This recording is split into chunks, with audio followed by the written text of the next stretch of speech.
Today we are going to discuss about the popular 50K deposit to buy cars.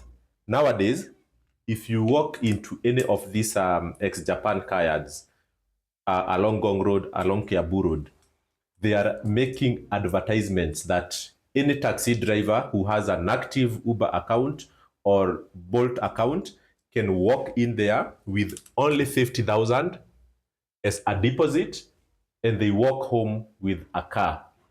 So these 650cc cars, right now you only need 50,000 deposit and you walk home with that vehicle. But I have tried to educate a lot of drivers because a lot of people actually, especially those doing taxi business and border guys, they don't do the long-term cost of financing. They don't do the math of borrowing money or borrowing a vehicle.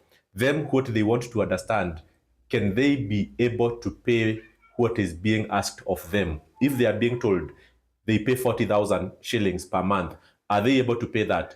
If they are asked to pay 2,000 shillings per day, are they able to pay that? That is all that a lot of taxi drivers work on to make a decision as to whether they can just deposit 50,000 and walk home with that car. But always I try to advise them to sit down and do the long-term maths to analyze the various ways in which they can finance that asset that they want to buy. Because this type of financing looks very, very lucrative, looks very affordable and within the reach of any taxi drivers. And I can tell you, even the border guys are going for these vehicles. But we are going to do a very quick math here with you just to see what is in it for the taxi drivers when they get in there. And I want to give you a real-time example of a car yard that I visited and I was able to hear straight with my ears what are their payment terms once you deposit the 50,000 shillings. Okay, so this is how it happens.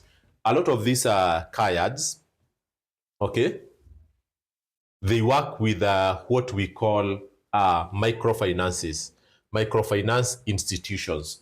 And most of these are what we call the non-deposit microfinance institutions. So they are the kind of just lenders.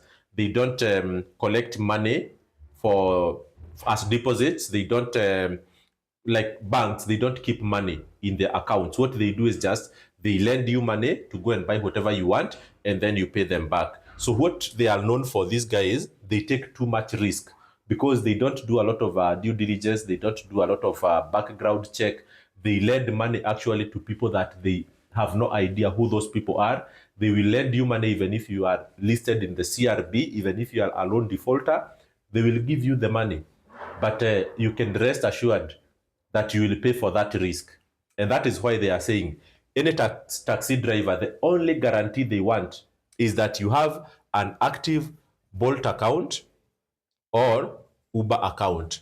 So this is a guarantee for them that as long as you are driving, you will make a minimum income for the day and you are able to pay them the minimum amount of money that they will ask from you. So one of these car yards that I visited, they are asking drivers to deposit 50,000 shillings.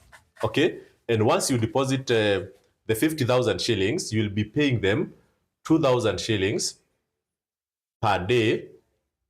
Okay, for 7 days, 365 days a year for 30 for 3 years. For 3 years. Okay, and I told you a lot of drivers don't do the math beyond here. They don't do the math beyond here. A lot of drivers only will do the math in this category. Okay, are you able to afford 2,000 shillings per day? Of course, a lot of drivers will say they are able to afford this. And remember, most of these taxi drivers, if they are not driving their own cars, they are most of the time employed by people we call partners. And they will pay 500 shillings, no, let's say 1,500 shillings to a partner, okay? But they will never own that car a single day. It means they are paying that money to the partner, but they don't own the car. But in this kind of arrangement, you are paying 2,000 shillings to that kayad. Okay, but kayad in quote, because I have said the kayad have partnered with a finance institution. So when you go there, they will call the finance institution so that the kayad can be paid, and then you will be left to pay back the money to the financing institution, these microfinances. And they are very good, by the way. I have no case against them because they are helping to finance people who are literally non-financeable, people who can actually not qualify to be financed by anyone because of their poor financial records or lack of financial records altogether.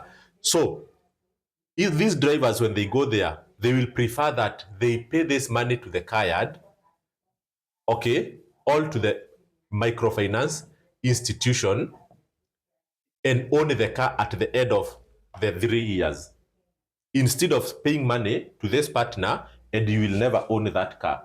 But we will come here another day and do this analysis, because it might look very nice that you are doing this, what we call, pay to own, but this one you will never own. But remember, because you are owning this car, other costs will be on your back.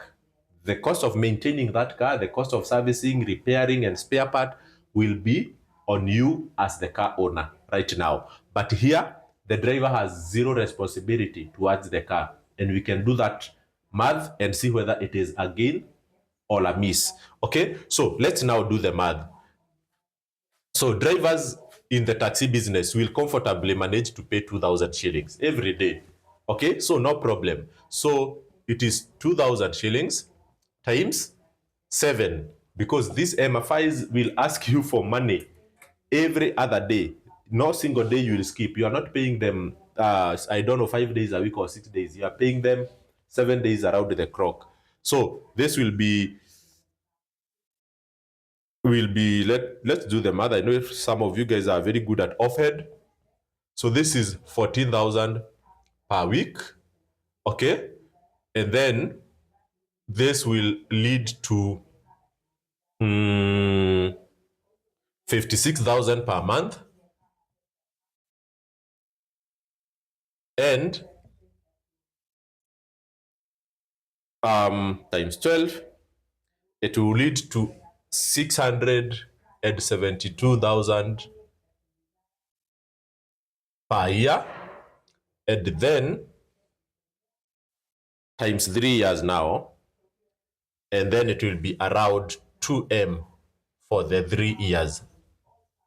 Okay, so by the time that driver is finishing to pay that car back, he will have paid back 2 million Kenya shillings, of course, plus the 50K deposit. At the end of the day, that car will belong to the driver. But a lot of people would ask, this looks very expensive, but what other alternatives did that driver have? Because, for example, the vehicle that the driver will pay 2 million at the end of the 3 years would have costed him maybe around 900k cash, if you pay cash.